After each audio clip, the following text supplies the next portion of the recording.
In fact, let me take that point across to Bipin Sharma, who is also with us. Mr. Sharma, when we talk about RIC, when we talk about US sanctions, we have seen the Western world actually trying to dominate, say for example, the East.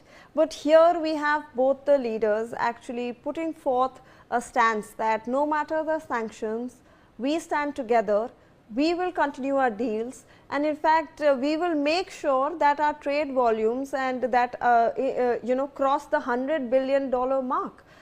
As per your understanding, we understand that this is great posturing by both the leaders, but do you think there could be a downside to this? This might ruffle some feathers? It will definitely ruffle many feathers and send shivers down the spine of Pakistan, China and US, not to forget. So now, our friendship with Russia has stood the test of time, and Russia is our trusted friend. And if we take into consideration what happened during the Pahalgam terror attacks, it was Russia who was in the forefront and outrightly condemned the dastardly terror attack. And of course, the perpetrators, we all know, it was done at whose behest. So, and compare it with the US. The US was very shrewd in its, condemning these dastardly terror attacks. And it said that Pakistan and India both are its friends. So now, with this Putin visit to India, a new chapter of history is going to be written.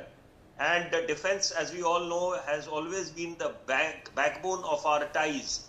So the focus is going to be on the defense deals which are going to be inked, and of course technology transfer, because let us not forget that technology transfer holds the key, because that India has always been emphasizing on technology transfer. It leads to cost cutting, then creation of more job opportunities here in India, and then of course less dependency on the international suppliers. So in such a scenario, now it augurs well, this particular visit, because that is the need of the hour. As far as Russia is concerned, it needs India. India is Mr. Dependable for Russia, because Russia was globally isolated, and then the massive sanctions which were imposed, and then of course this talk about frozen assets, and Russia making a very giving a very clear-cut signal that if anything is done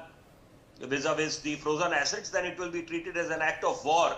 So now this bonhomie is in full display, and of course the naysayers may have their own take on this. The skeptics will view it with a different, will have their own take. But then this particular visit is the dawn of a new era, and a lot to look forward to, because what happened when Prime Minister went to Shanghai for the SCO summit, and then those pictures spoke volumes about the three world leaders, the global leaders meeting on one forum, Putin, Jinping, and then Narendra Modi.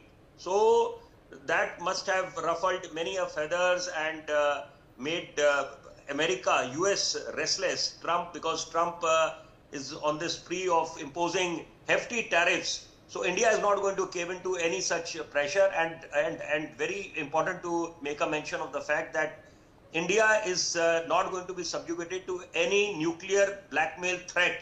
That is a given. So if Pakistan especially thinks that they can again and again blackmail us with the nuclear threat, so I think that is not going to happen, because India is much more strong, and the power of New India is being hailed and acknowledged globally, the world over.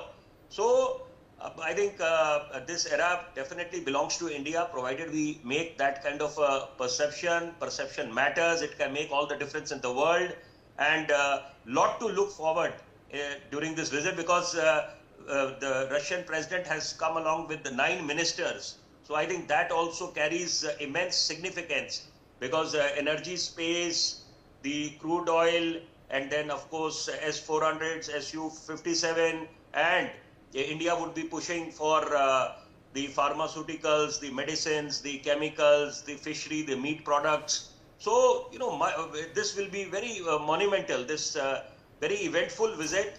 And